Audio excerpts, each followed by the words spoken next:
channel. So today, magluluto po ako ng adobong isda.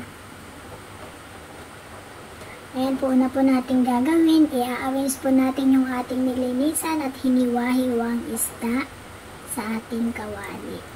Kung ano man po yung ginagamit ninyo sa pagluluto.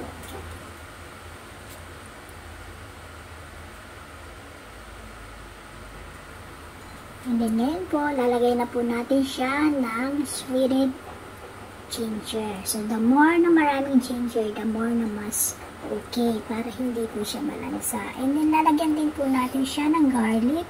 At kung gusto nyo rin po lagyan ng sibuyas, pwedeng-pwede rin po. Kaya lang ako ayaw ko ng sibuyas.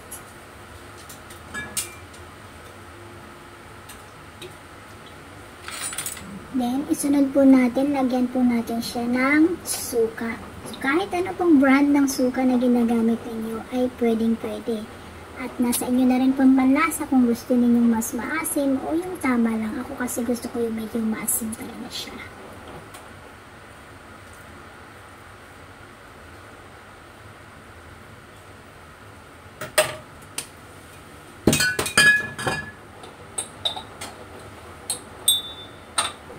Yan, isunod po natin, lagyan po natin siya ng asin. So, bahala na rin po kayo kung ilang tablespoon ng asin ang ilalagay ninyo. Ako kasi medyo gusto ko yung maasim na maalat-alat.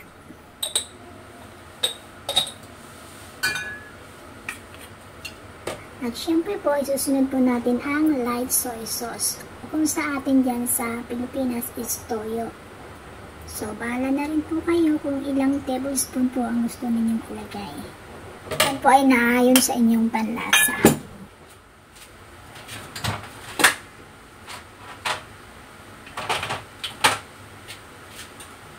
Sunod po, lalagyan po natin siya ng paminta. Buo o durog na paminta is okay lang po. Pero ako gusto ko kasi yung buo.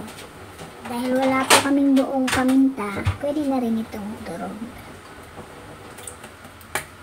And then, lalagyan din po natin siya ng 2 tablespoon ng cooking oil or kahit ano pong oil yung gusto ninyong gamitin sa pagluluto ninyo. Pwede rin po ang olive oil or sesame oil.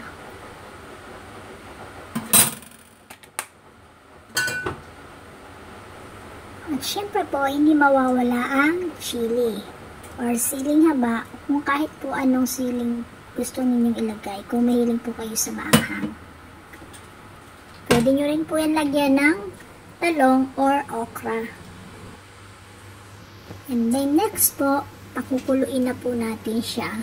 Siguro po mga 20 minutes sa katamtamang init lamang. Hindi malakas, hindi rin naman mahina.